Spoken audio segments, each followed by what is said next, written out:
Cool. All right. Thanks, Jordan. Yeah, so my first job out of graduation was at Citi, and I already fell down the rabbit hole of Bitcoin at that point, but I had an existing job offer at Citi. So I was like, okay, like how can I work in Bitcoin here?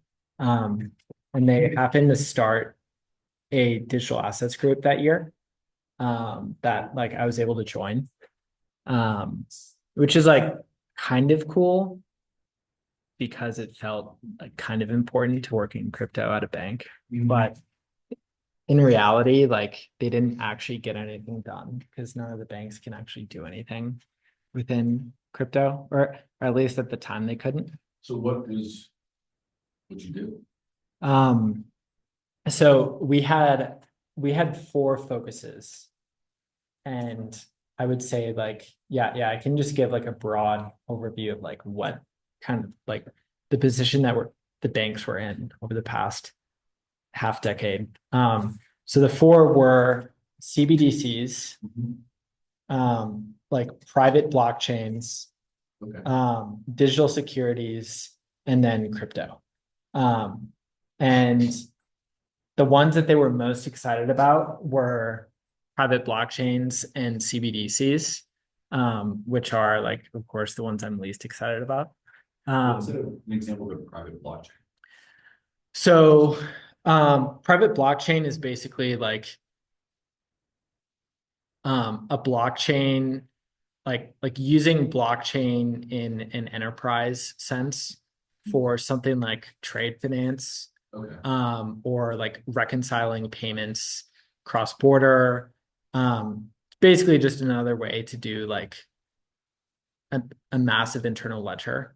A lot of people are like pretty bullish on using private blockchains for like trade finance, because trade finance is like a multi-trillion-dollar industry, and the amount of money that is poured into just like payment reconciliation every year is indeed tens, if not hundreds of billions of dollars. Because if you think about it, like when you ship a commodity from like Brazil to China, there's like probably 6 to 12 companies in multiple jurisdictions that have to like send payments within each other and like reconcile the stuff. And it's very inefficient. And there's a lot of trust involved. And so the concept behind a private blockchain is basically just like having a shared blockchain where like the only people that have control over it are like the parties involved in like trade finance, for example. And so it's like kind of an entirely different concept from something like Bitcoin, but kind of interesting. It hasn't really gone anywhere in the past 5 years, but like some people are excited about it. CBDCs was like another huge focus for banks.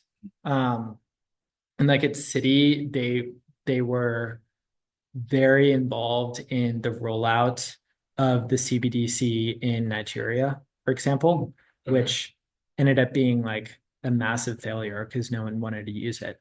But it was like very interesting being in that space. And from a bank's perspective, they actually view CBDCs as like a bigger risk to their business than even Bitcoin. Because if you think about it, like if a government or central bank launches a full CBDC and like that takes up the deposits that are at all the existing banks, then that kind of breaks. You're welcome to come in. It's is there a club on it? Yeah, it's the Bitcoin Club. Stay the 6th. It is, yeah. Yeah. What time does your club go on? 7? Because that's strange. Because am I reading this wrong? This is 1:40, right? Yeah. Yeah. There was another party here. Yeah. Because am I reading this? It says I don't think so. You might want to ask the front desk. The desk that's like over there upstairs, because they were also in here. Oh, we're on the schedule to be here. That's confusing. Yeah. Did you just knew about that? Like, there's like another club in here. This is my first time on campus. Yeah. So when you got here, But because we're on like the schedule of the door, they left and went somewhere else. Oh, yeah, it's the front desk. Oh, the front desk. Or the information desk, it's just up the stairs. All right, thank you, yeah. Yeah, so anyways, lots of focus on CBDCs, and there were lots of talks about, okay, like how can we design a CBDC that maintains our business model? Like basically like Citi, creating some sort of stable coin or central bank digital currency that can allow them to like maintain the deposits that they currently have. And then like enterprise blockchain and like digital securities was just like that never went anywhere. That was one of those things that like I think a lot of people in traditional finance were always like kind of gung-ho about, but it doesn't actually make sense in any way, shape, or form. And then crypto, which a lot of people at all the like at any given moment, there are some Bitcoiners that work at every bank that are trying to like push things forward. But the reality is that like any of the banks are not actually like private companies. They're more like some sort of like half government, half private sector, like yeah, creature. And so like, yeah, we were never able to like get anything done with Bitcoin. Like we wanted to launch Bitcoin backed lending, which actually would be like a great product for any of the banks to launch. And it's possible that they do this year now that they can actually custody Bitcoin. But anyways, after 6 months, I was like, okay, not really learning much anymore. I understand how the banks are like viewing this stuff. So I moved to Galaxy, which is like a market maker OTC desk. That was at the end of 2021.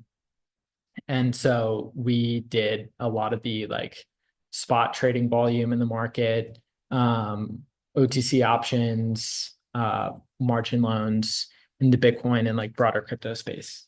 And that was a very fun year to be in that market because 2022 was when literally like all of our competitors blew up.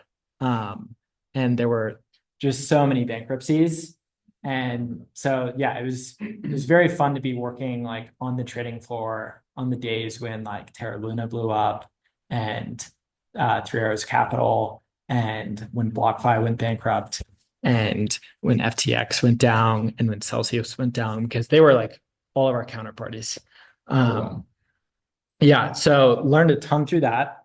And then gosh, when was it? Like mid 2023, I quit my job, moved out here, and and then took a few months off, wrote a book on the history of money, and then joined River about 10 months ago to do research because I wanted to join a Bitcoin only company. I wanted to do more with like research and just like writing and reading. And more on like education. So I've been doing that for the past, yeah, like 10 months. And so it's been really nice, like being able to actually only focus on Bitcoin. Yeah, that is really nice. Yeah, but it's also nice to have the experience of like traditional finance, crypto, all that stuff. So we, yeah, context on this report. And another report that we put out in November. So I guess for context of like the recording, River is a Bitcoin only brokerage. We're like one of 5 in the United States. Our mission is to become the world's most trusted financial institution. And so every business decision that we make is with that goal in mind. We put out our like 10-year thesis on where we think everything is going back in November. And we coined that dual money era. So this first slide, yeah.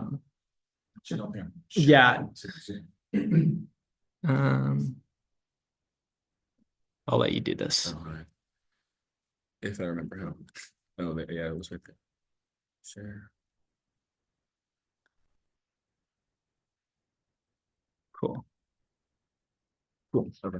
Yeah, so this first slide kind of captures where we see the next 10 years trending, which is basically that like for almost all of time, the global reserve asset has been different than the currency that people use to transact day to day. And while we recognize that Bitcoin is a peer-to-peer money and we're bullish on its use as a medium of exchange, the reality is that like we're much farther ahead right now with Bitcoin being used as a store of value. And so where we see the next 10 years is that basically Bitcoin is emerging as the world's global reserve asset. It will replace the dollar in that sense. And at the same time, we think that the dollar will remain the global reserve currency. So we're still going to be denominating everything in dollars. A lot of trade is going to be denominated in dollars. It's going to be our unit of account. That's how people are going to get their salaries. If you take out a mortgage, it's going to be in dollars. And it won't be for, decades after that, if Bitcoin becomes like a more transactional currency, that will actually happen. So yeah, that was our report that we put out in November. I have a few more like slides on that kind of just substantiate that thesis. And then last week we put out our first report just overviewing Bitcoin adoption. And the main factors that are driving Bitcoin adoption in 2025. So like looking at institutions and what's going on with the Bitcoin ETFs, adoption at the nation state level, at the individual level, at the business level, and kind of where we see Bitcoin in the context of its full adoption trajectory. So yeah, anyways, I didn't prepare like an actual presentation. I can really like speak to any of these topics. And I just want to be like most helpful with whatever I guess you're interested in, whether you're interested in like working in Bitcoin or I know you might want to be like a physicist or whatever. So yeah, definitely let me know, like steer me in whatever direction you think would be most interesting. Okay. Yeah, probably working in Bitcoin. All of it sounds interesting, honestly. Okay, working in Bitcoin. Are you thinking about getting a job in Bitcoin? Eventually, yeah. I think that'd be Eventually? Yeah. Okay. And like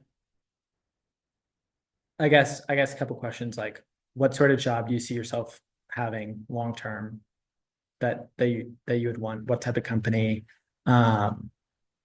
Like what sorts of questions do you have between now and then?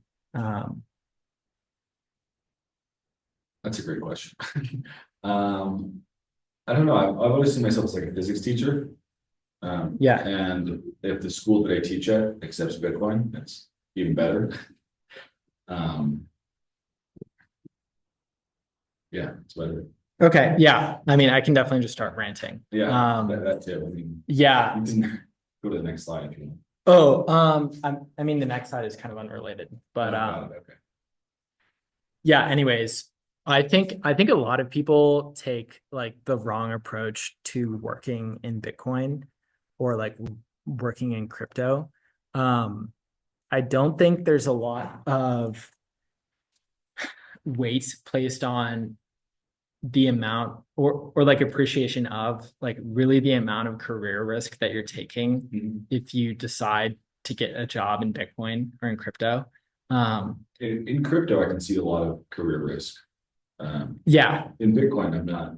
Is there a lot of career risk? For sure. Yeah. Okay. So in crypto, it's like very obvious the amount of career risk that you can take. Like if you work for any protocol or weird lending platform or Web3 company that doesn't actually have product market fit, like there's obvious career risk there. But there also is in Bitcoin. Like I would say like the most risky places to work at or like really any protocol or company with an extreme amount of idiosyncratic risk. So like off the bat, any company that is a Bitcoin company, they're already taking a massive amount of risk by just being focused on Bitcoin, because like if Bitcoin fails, the company's out of business. But then there are a lot of companies that like layer on the risk of, for example, like any layer 2 protocol, Arc Labs, or any of the dozens of like protocols that have, raised money over the past year that are going to build the next Rollup or L2 or sidechain or whatever. Like, you're not only betting on Bitcoin, you're not only betting on Bitcoin doing well in the next like 2 years, because that's how you get funding, but you're also betting on the actual like technical risk of that actual protocol. And a lot of these are also dependent on like different BIPs or upgrades coming through. And so there's like a tremendous amount of risk with that. If you work in mining, like mining is objectively a terrible business to work in. I mean, like every 4 years, like half the miners go bankrupt. And so like anything mining related, whether that's working for an actual miner or a miner services business, or someone that finances miners, or hardware, software, any of that, there's a massive amount of risk. And then like I guess going to the slightly less risky firms, like you have custodians, many of which are not only Bitcoin only, but are custodians for like all cryptocurrencies. I actually think that those are probably like the least risky places to work at, like BitGo or Anchorage or Fireblocks, or like Coinbase Custody, because you're not taking any risk on one specific protocol. And like there's product market fit, because people will always need custody. And like banks aren't going to be able to build their own custodians. They're going to end up buying the custodians. And so like your equity is pretty safe. And then does River act as a custodian? Yeah. So River, this is another whole tangent, but a lot of the exchanges, like the easiest way to set up an exchange is to basically outsource everything.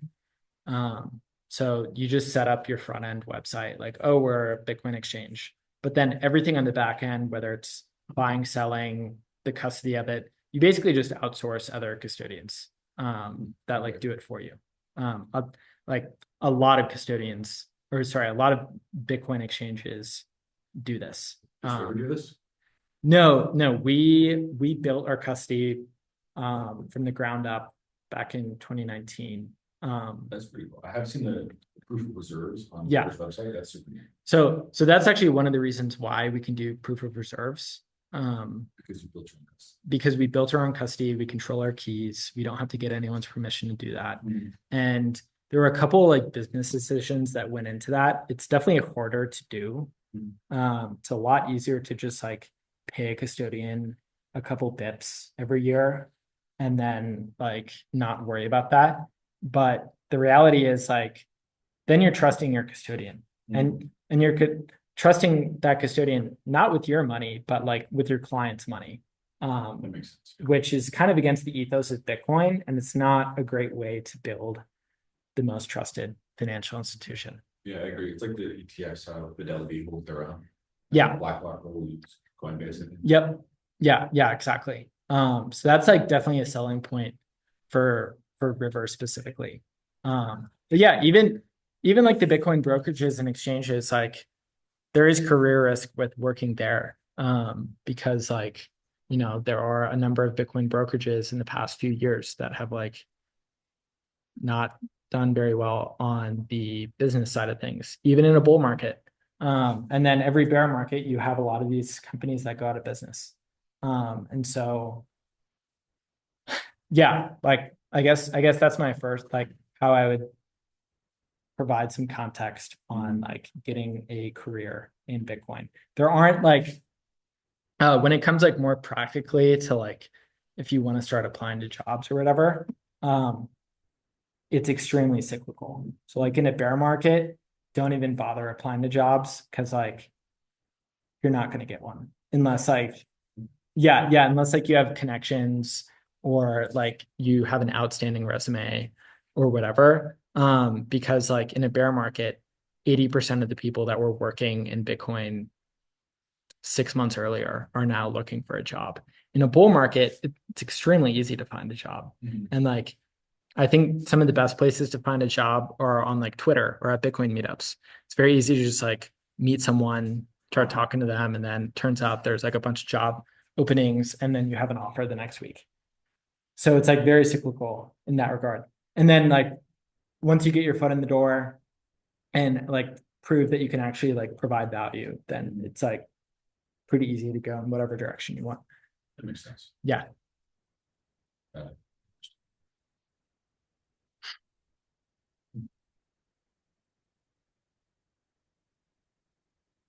Have any questions on the top of my head? What else have you prepared in the PDF? Yeah, I can Looking at the little like slider on the right-hand side. yeah. Pretty long. Yeah, yes, the report is like 50 pages long. I threw in like a few slides at the beginning to just go over like more about our thesis. You may have like heard all this before.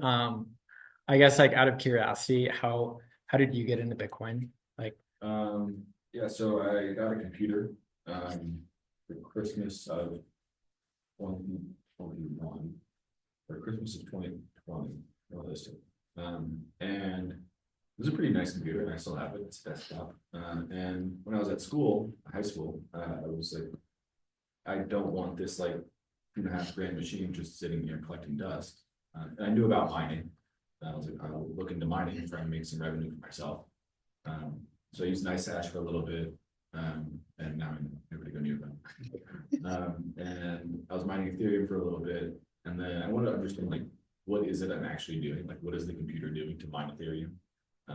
And so I started looking into it, and just by like looking into like the differences between Ethereum and Bitcoin, it was very obvious that Bitcoin stood alone. And yeah, and I was like, all right, I'm done with all these shitcoins. Bitcoin only focused. nice. Yeah, I made a few presentations in high school, but going like the nitty-gritty in-depth behind the scenes, like how Bitcoin works, like how the mining difficulty adjustment works, and how nodes work, and how they communicate with wallets and nodes and miners and things like that. Yeah, and then I came here and I looked for a Bitcoin club freshman year. There wasn't one. And then I went to a BitDevs, and last year I went to a BitDevs, and he was like, hey, have you heard of the Bitcoin club on campus? It's like, no. And he's like, yeah, it just started in January. Oh, wow, okay. And then I talked to Bitcoin previous president, and I'm president, and it's Nice. Yeah. Nice. Yeah. Glad that you didn't lose too much money. Thanks. I feel like most Bitcoin. Bitcoiners have like a dipping your toes into crypto kind of thing. Yeah. It's apparently obvious that Bitcoin stands alone. Yeah. I had that in 2017. Like bought a bunch of Ethereum. I didn't lose that much money because I didn't have any money at the time. Yeah, and then it wasn't until like 2020 that I got fully orange pilled. Okay, yeah, I think it was orange pilled like early 2022, if not late 2022. Good time. Yeah. Cool. Yeah. So I feel like a lot of people get orange pilled in a few different ways. Like a lot of people get orange pilled on the technical side of things. They're more like they're a software engineer, or I guess mining is like slightly related. I got orange pilled in the macro side of things because I was very interested in macro, wanted to work in finance, was obsessed with just like asking questions about how the economy works, and all the obvious questions out there about all the shit in our economy. And before I like got orange pilled, I was like going down the investment banking track. And I had an internship at Citi in their sales and trading business. And like, yeah, junior year, I was on the trading floor, just like figuring out how FX trading worked and trading bonds worked and all that stuff. And at the time, um, the nominal yield on all European like sovereign debt was negative. So like Wow. the German government bond was at like negative 0.9%. And that didn't make any sense to me. So I just, was asking these like senior traders, like why is it trading negative? Like this makes no sense. And then I found out that like they actually didn't understand anything about it either. And they were like, yeah, like the only reason it's negative is because we think that it could go even more negative. Um, and so like that's why people are buying it because when bond yields fall, bond prices rise. And so if you buy bonds that go even more negative in yield, then you make money. Long story short, like no one on Wall Street actually understands how like this whole system works. And I think most people understand that like it's extremely unsustainable. Do I just scroll on I this? think so, yeah. You can use the mouse.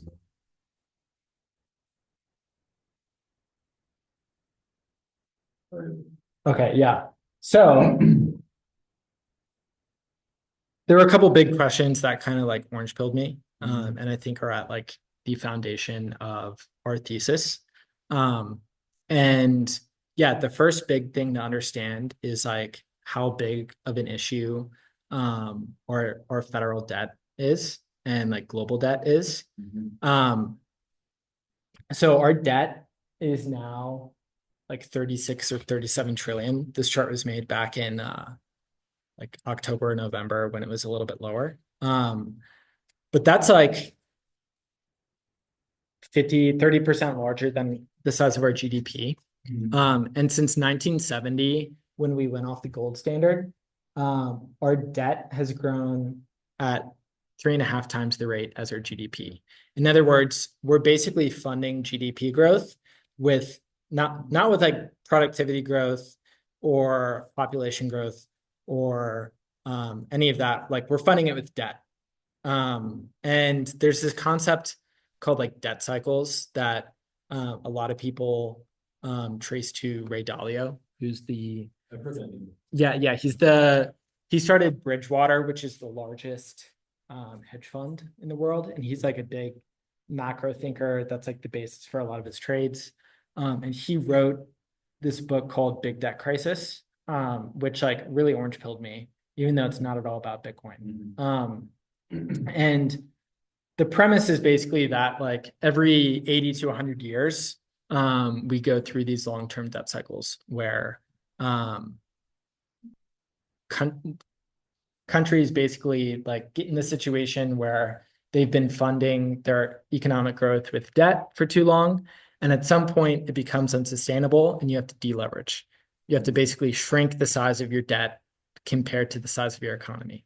Because if your debt, like right now, our debt is 130% the size of our GDP. So just to like maintain or like to pay the interest on that is a significant amount of our GDP.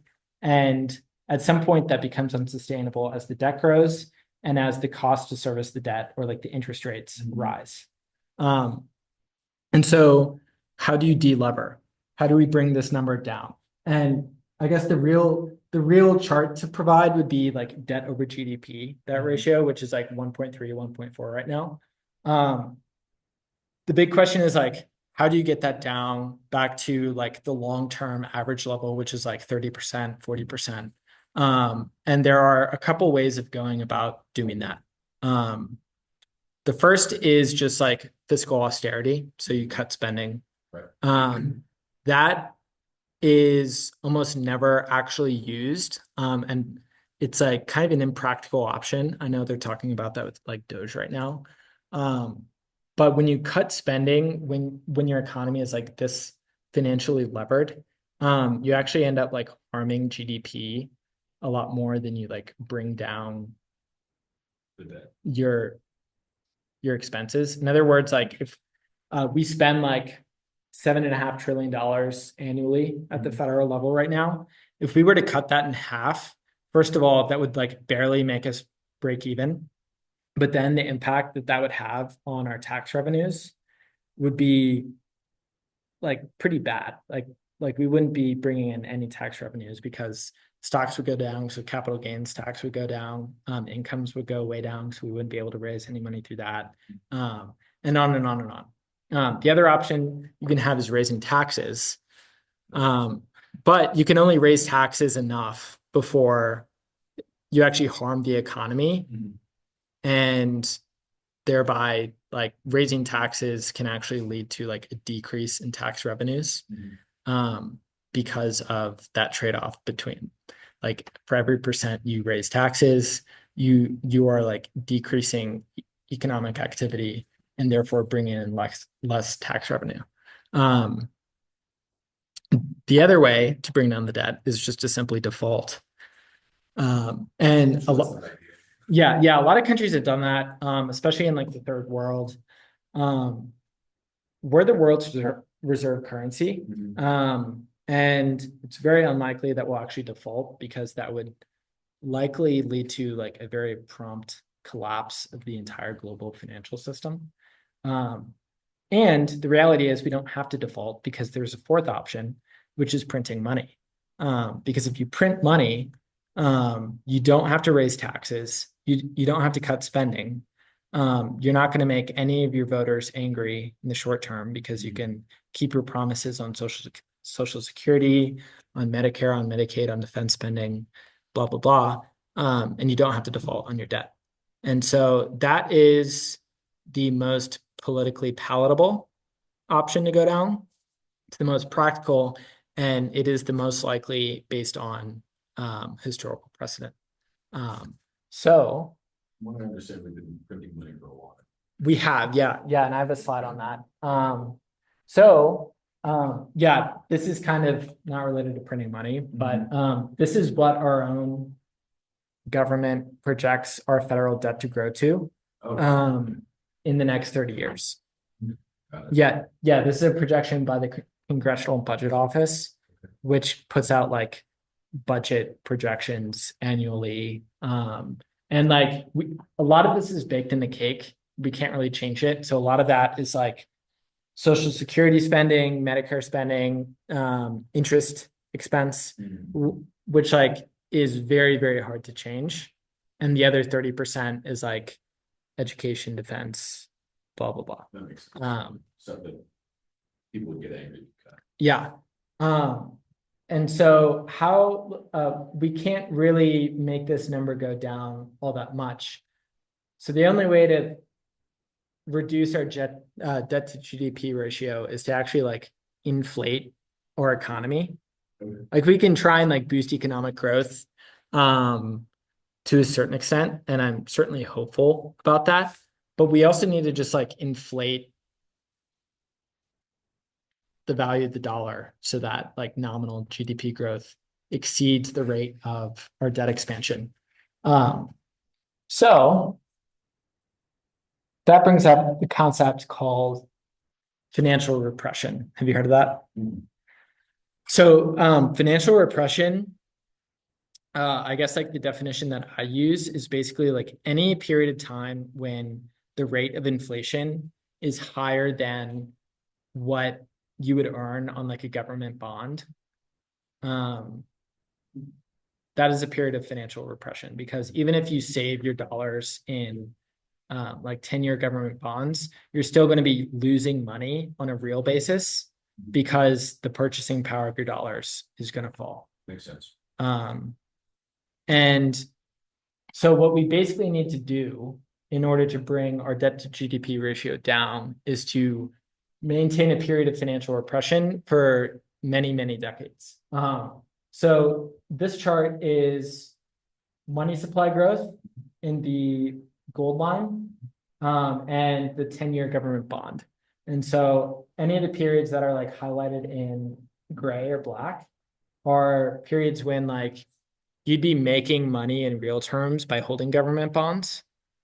Whereas any period in gold is when like holding bonds is losing you a lot of money. And anyways, like since the year 2000, we've basically been in a period of financial repression every single year. In other words, if you held on to government bonds at any point in the past 25 years, you'd be losing money. And we basically need to maintain this period for the next 30 or 40 years, with a much greater difference between the rate of inflation and bonds in order to deleverage our debt to GDP ratio. So money supply needs to go a lot higher. Go a lot higher. Isn't that directly inflation? Yes. Inflation rates going on? Yeah. So there are a few ways to measure inflation. There's like consumer price inflation, which is a measure of like a basket of how much your pizza costs and how much your rent is and how much gasoline is. So that's the rate of inflation that like the Federal Reserve uses. There's also monetary inflation, which is literally just looking at how many dollars are in the economy and how much is that growing by every year. And there's a correlation between consumer price inflation and monetary inflation, but there's usually a lag. Like remember, in 2020, that was when we printed all the money from COVID, and it took about a year to 18 months for that to trickle into the economy and result in consumer price inflation. Yeah. There's also another form of inflation called asset price inflation, which is a little bit more directly tied to monetary inflation, which is like, it's like the rate of inflation of stocks and real estate and cars and Bitcoin and any assets, things that you don't consume. And a lot of people think of that as like a good thing. Like it's good when the stock market goes up and it's good when house prices go up. But if that is the result of monetary debasement and not a result of your home getting more valuable or a stock actually being like a better company on a fundamental basis, then it's just another form of debasing the dollar. Like a house that cost $200,000 in 2020 and now costs $1 million. Like that house didn't get better in any way. Right. It's just more expensive because there's more dollars chasing the finite supply of houses. That makes sense. Yeah. So you're saying that the best way to like lower our debt to GDP ratio is to print more money? Yes. Okay. The reason why is if we maintain a period of sustainably high inflation for decades, that has the result of growing the economy at a nominal level. You know what that means? Like the economy will grow in dollar terms by a lot because the cost, like your salary will rise by 10% every year if inflation is 10% every year. And so our economy right now is like $30 trillion. That can grow by 10% a year just because of the rate of inflation. Whereas our debt is like not tied to inflation. Our debt is a fixed number. And so we have that $36 trillion of debt. And so if you inflate money and if you devalue the value of what you actually have to pay off in debt, then that makes your debt load smaller. Does that make sense? It does make sense, yeah.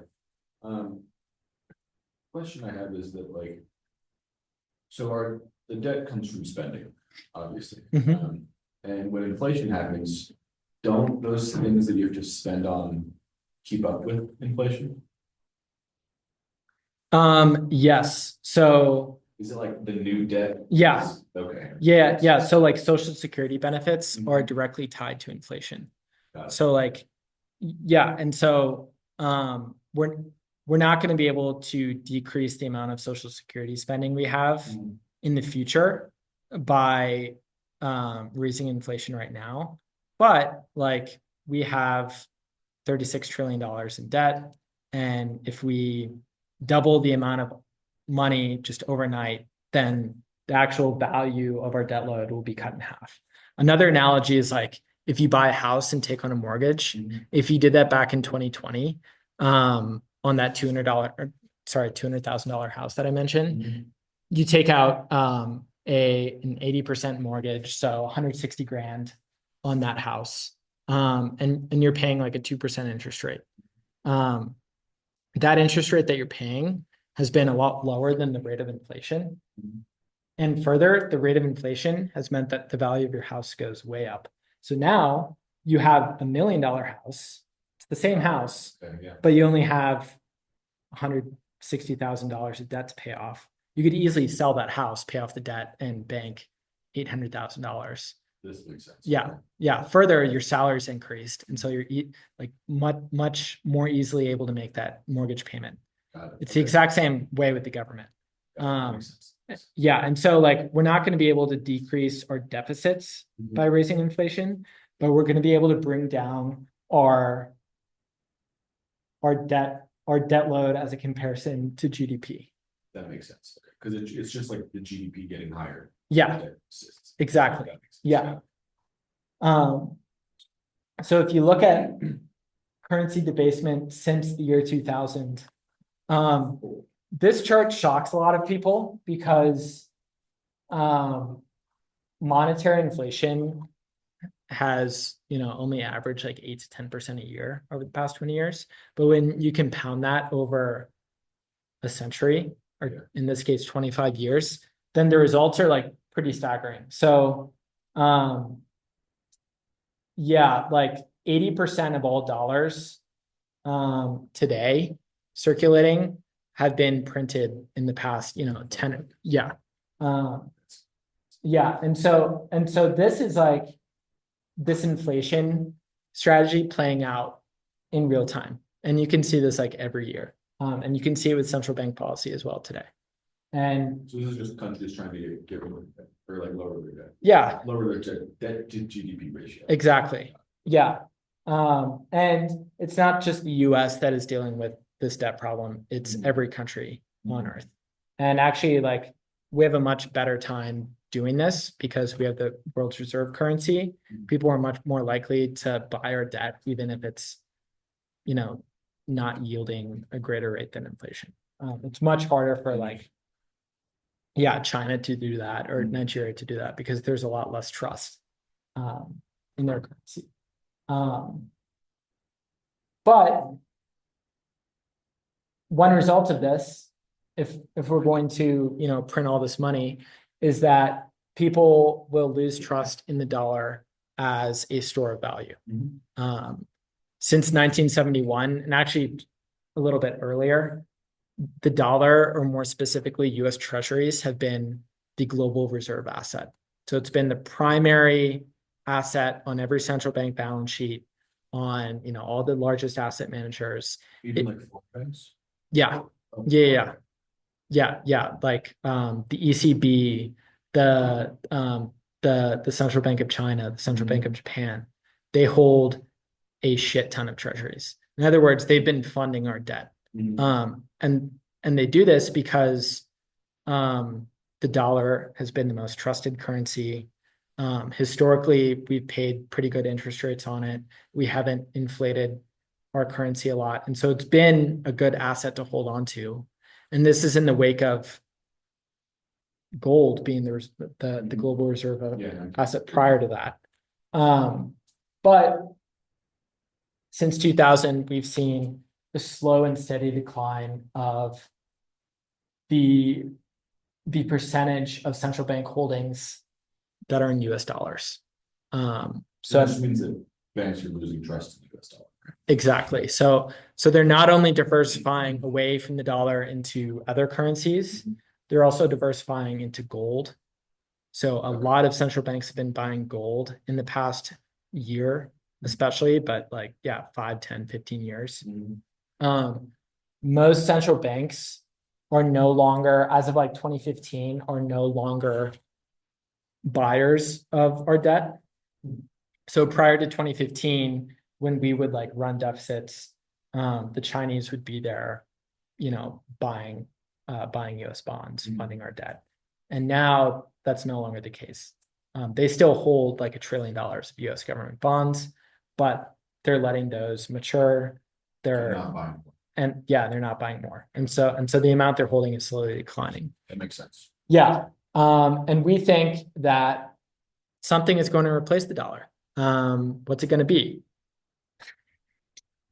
Well, it's almost definitely not going to be another fiat currency because as bad as the outlook for the dollar is, it's a lot better than most other fiat currencies. I would much rather hold dollars than euros or pesos or Japanese yen or anything like that. And I guess the other option is gold. And it's very likely that gold will play a pretty big role in the next 5-10 years. Gold has been rising in price a lot over the past year. Don't know if you've noticed. But yeah, we ultimately think that Bitcoin is primed to replace the dollar as the global reserve asset. So yeah, these were just like the charts that I. Yeah. Any other questions on like this thesis? No, I learned a lot. It's all very interesting. Sweet. The questions off the top of my head. Yeah. So yeah, this is the report.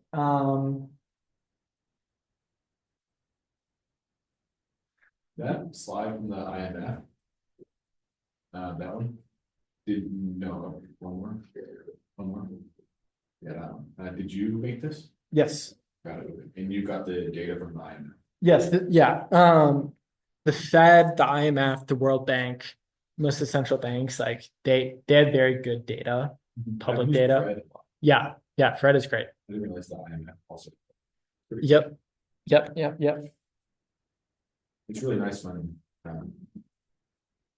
like, I like how Fred shows you all of this stuff about the US government, because when I'm talking to family members, like, all right, where's this data come? Yeah. The Federal Reserve itself. Yeah. So yeah, we wrote this report on Bitcoin adoption. And it kind of touches on like all these concepts, but is much more focused on Bitcoin specifically. And we go into a lot of different topics. I'm happy to speak to any single one of them. Let's do this bull market is different. Okay. Sure. And then I like the Lightning Network. Actually, all of them sound really interesting. Okay. Yeah, we can talk about this for a second. Yeah. So this bull market is different. It's only 3 slides. But yeah, the main things to touch on is, of course, like we shouldn't expect bull markets in the future, including this one, to be quite as explosive as bull markets of the past. Just because Bitcoin is such a massive asset now.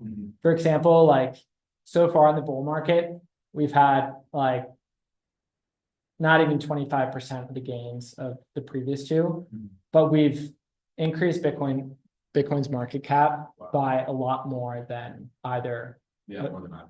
Yeah.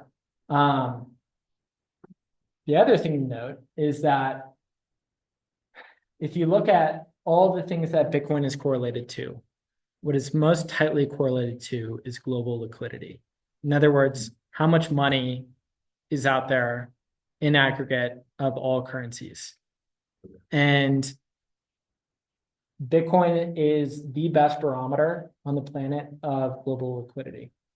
But one thing that has been different about this bull market is global liquidity has not grown nearly the amount that it did in the past 2 bull markets. And so, yeah. Money printing, okay. QE, yeah, cutting interest rates, like COVID, when every central bank on the planet printed a shit ton of money that spiked global M2 by more than 20% a year. So when you do that, obviously the price of Bitcoin is going to go up, as is the price of literally everything else. That hasn't really happened in the past few years. It is likely to happen over the next few years, but yeah, since this bull market started, we've had a 7% increase in global M2, which is far less than either the 2 bull markets which indicates that what has driven this Bitcoin bull market so far is things unrelated to money printing, more so like, Related to the. yeah, so like institutional adoption. Oh, I had another slide on here on decoupling of crypto and I guess that's not in here. But yeah, this slide is pretty interesting because over like 50% of all the Bitcoin out there is held by individuals. But if you actually track the change in Bitcoin ownership by sector, like over the course of 2024. What do you use to track this? We maintain our own database. It takes quite a bit of work, but we basically update the amount of Bitcoin held by businesses, held by ETFs. We estimate the amount of Bitcoin that's lost. It's very easy to track, like the amount of Bitcoin in smart contracts, the amount of Bitcoin held by governments. And then you can kind of assume that anything not accounted for is held by individuals.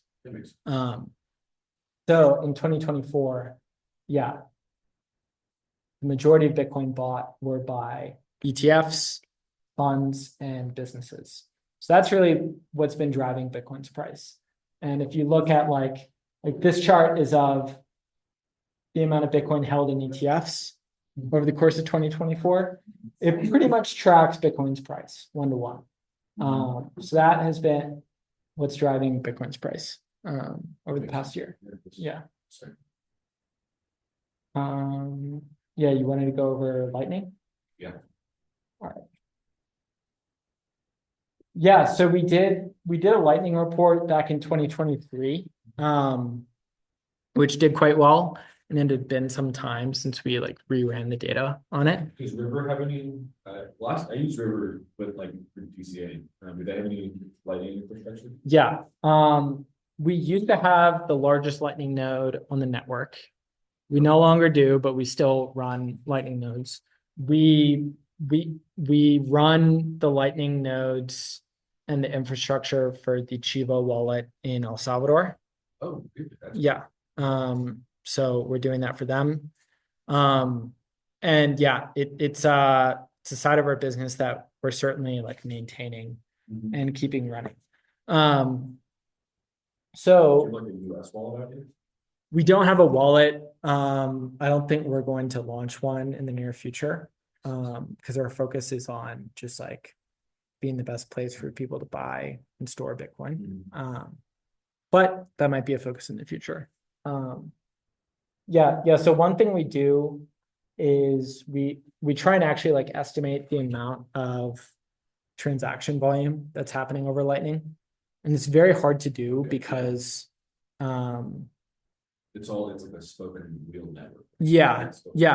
So the only way to do it is actually to contact the largest Lightning nodes to ask them how much, volume are you routing, and then to use their data and extrapolate that over the rest of the network. So the Lightning network has like, I don't know, like 5,000 Bitcoin in capacity. Okay. The Bitcoin that's locked up in channels. Yeah. And we were able to get data from 86% of that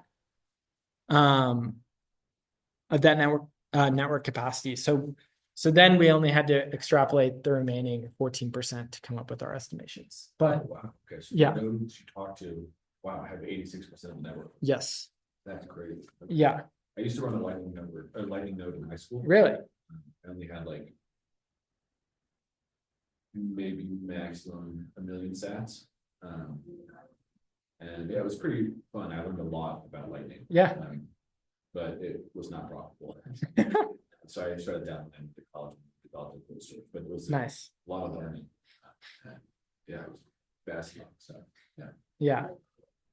So yeah, I guess the main takeaway from this chart is that like the amount of volume that's being routed over Lightning is still growing exponentially.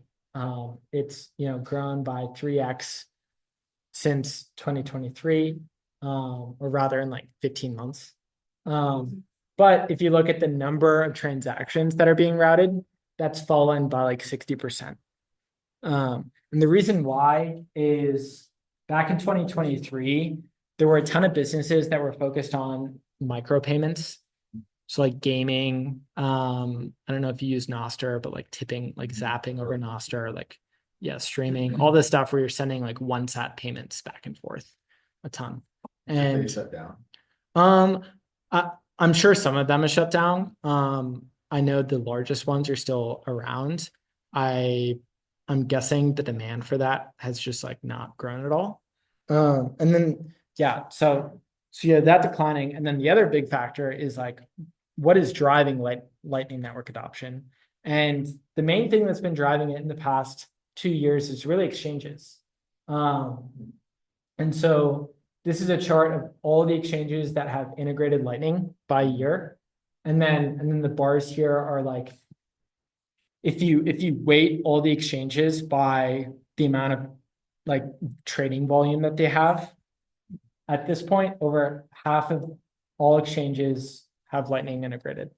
And so a lot of the largest Lightning nodes in the network are exchanges like Kraken, Bitfinex, Coinbase, OKX, and a lot of their deposits and withdrawals are going over Lightning. And that's like multi-$1,000 transactions over Lightning. And so, yeah, like the average transaction size has gone up by like 1,000% in the past 15 months. It's mainly because of that. So where do we see Lightning going? Yeah, this is pretty self-explanatory. We see Lightning continuing to grow, but it hasn't really had like a grand slam in terms of product market fit outside of just exchanges. What could change that is stablecoins, like the integration of Tether over Lightning. I haven't heard about that. Yeah, Tether, the largest stablecoin. Yeah, I'm familiar with what yeah. Tether is. I haven't heard of Tether or Lightning. Yeah. They recently announced that they're doing an integration and they can do this through what's called Taproot assets, where you're basically, they're going to be able to issue Tether over Lightning and make dollar-based payments. If you look at that chart right there, like stablecoins has found product market fit in a way that like Lightning payments has not, just because it's like so much easier to send dollars or for any merchant to accept dollars than Bitcoin. That makes sense. I'm personally like not all that bullish on it because I think most people that use Tether like don't care about what medium they're sending that over, so they're just going to use like Tron or some shitcoin blockchain.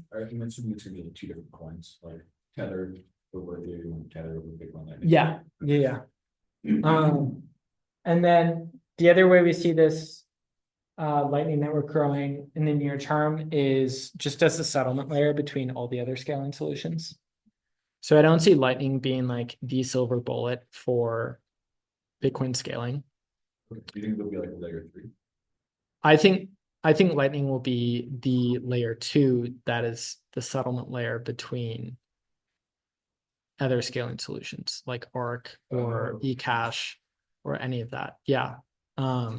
So yeah, there are dozens of different ideas out there that some of which are already being implemented on ways to scale Bitcoin, whether that's like privacy focused ways like eCash or like virtual UTXOs, like what Arc is doing, or rollups or side chains or any of that. And you're going to have a way to settle between all these scaling solutions. And that way is likely not on the main Bitcoin blockchain, but Lightning is like a perfect way to settle between that. So yeah, that is how we see Lightning growing in the future. I always thought like layer 1 is like the main settlement layer, but having Lightning be the settlement layer and having like a layer 3 be the scaling layer. Interesting. Yeah. It's not It's pretty cool. Yeah. One other section. This could be like a good place to wrap up. Is on just like where we are in the context of Bitcoin adoption. So this chart did pretty well on Twitter. I didn't see much. Yeah. What is the 3%? Yeah, so we wanted to like make a statement and say that like Bitcoin adoption is at this percent or it's here, whatever. And it's really hard to do that based on any individual metric. Like, first of all, it's very hard to estimate the amount of owners. Okay. But like, yeah, pure Bitcoin ownership is not in any way like a pure proxy for Bitcoin adoption generally. Right. Nor is the price of Bitcoin, nor is like the average allocation of Bitcoin in portfolios. So you kind of have to blend that all together. And in some ways, we're above 3%, like 14% of Americans own Bitcoin of some amount. Even if it's like an ETF. Yeah. Or if it's just $1 or something. But in many ways, we're like far below 3%. Not very many except Bitcoin. Yeah. One thing that it didn't include here is like, I think if you actually wanted to look at like Bitcoin adoption through like the user's perspective, it's not how many people own Bitcoin. It's like how many people are actually orange pilled and are starting to like denominate their savings in Bitcoin. And by that metric, like I don't think we're even at 1 million people. 1 billion or 1 A million? million. Wow. Okay. So still, I think we're at like 200,000 people, maybe. that is a lot less than I thought. Okay. Yeah. But like if you think about it, like if we had 1 million people that are actually orange pilled and like pouring all their money into Bitcoin, we'd be at a much higher price than we are right now. So, Yeah. yeah, I mean, that's true. The previous chart you showed that like individuals were the ones who sold the most Bitcoin recently. Yeah. Interesting. So yeah. So how do we arrive at 3%? It's kind of a blend of all these metrics. So like, for example, you can look at Bitcoin's percent of global wealth. So based on price or like market cap, it's only 2 trillion, which is 0.2% of total global wealth, compared to Bitcoin's TAM, which is at least 100 times larger. What's TAM? Total addressable market. How did that 225 trillion number come from? So we assumed a 50% market share of all store value assets. Okay, that's reasonable. Yeah. But 2%, 0.2% is actually large compared to the average allocation of US investment advisors. Because the average US investment advisor, has an allocation of Bitcoin of 0.006%, which is 36 times less than Bitcoin's percentage of global wealth. In other words, if you're an investment advisor, like one of your goals is just to reduce risk as much as possible, and you want to be like equally allocated to all of the different asset classes. And if you are under allocated to an asset in terms of its percentage of global wealth, then you're actually like underweight or you're short that asset. And investment advisors have a problem because they are severely underweight Bitcoin right now, just based on that 0.2% figure. And so in order for them to just get to 0.2% as an average allocation in a portfolio, which is nothing, but still, even that would require $250 billion of additional inflows into Bitcoin. So yeah, very early there.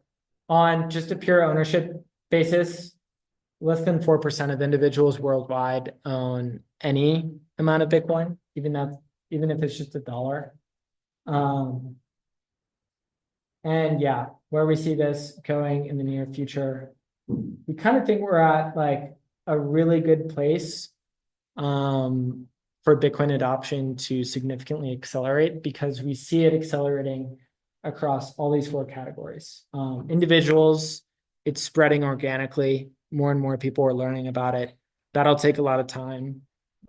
Institutions, now they have an actual ability to buy Bitcoin, and they will continue to increase their allocation sizes. Business adoption is growing quite rapidly. And then, yeah, nation states have made a dramatic pivot in past 6 months even.